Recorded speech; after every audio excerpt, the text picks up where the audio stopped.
তো এখানে ঘি দিলাম। আজকে আমি বাটার চিকেন বানাবো, তো দেখতে থাকুন কেমন করে আমি আজকে বাটার চিকেনটা বানাই। বাটার চিকেনের হচ্ছে প্রথম উপকরণই হচ্ছে ঘি, তাই ঘিটা গলতে দিলাম। এখন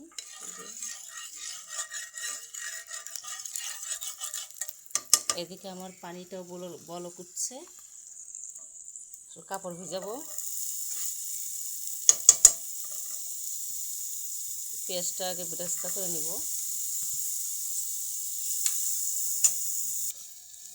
এখানে হচ্ছে মশলাটা কষে নিলাম। তো এখানে হচ্ছে সব উপকরণই দিছি, জিরে বাটা, আদা বাটা, রসুন বাটা, গুঁড়ো মরিচের গুঁড়া দিয়েছি, শুকনো মরিচ দিয়েছি, সব উপকরণই দিয়েছি। আমি একটু হালকা করে পানি দিলাম কষানোর জন্য। আমি কিন্তু এখানে তেল দেইনি, ওই ঘি দিয়েই কিন্তু করলাম।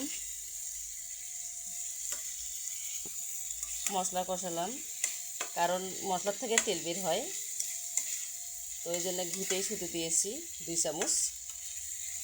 তেল আমি বেশি খাইও না। এখন দিচ্ছি আমি কাজু বাদাম আর হচ্ছে বাদাম বাটা, একটু নেড়ে চেড়ে নেব। তরকারিতে একটু ট্যাঙ্গি হওয়ার জন্য আর স্বাদ ভালো হওয়ার জন্য একটু লেবু দিচ্ছি।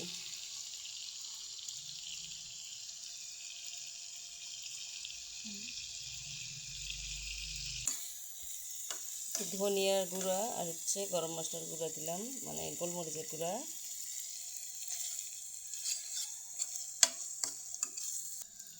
একটু ঘ্রাণ হওয়ার জন্য একটু বিরিয়ানি মশলা দিলাম।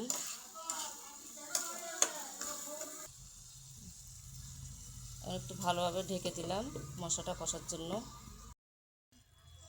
তো এর মধ্যে আমি 1 কাপ দুধও দিয়ে ফেলাইছি, দেখানো হয়নি, আসলে দুধ দিলাম। একটু কষে নিচ্ছি। এই যে মিশরাতের কান্নার জন্য দুধটা দেওয়া দেখানো হয়নি, ওর বাবা ফোন দিছিল।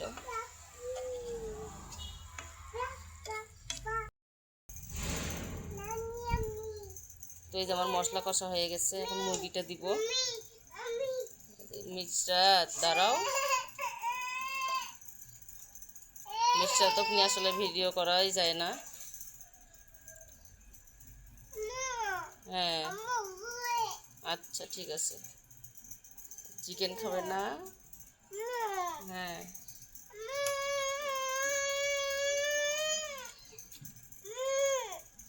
তো এখন লেড়ে চেড়ে নিলাম।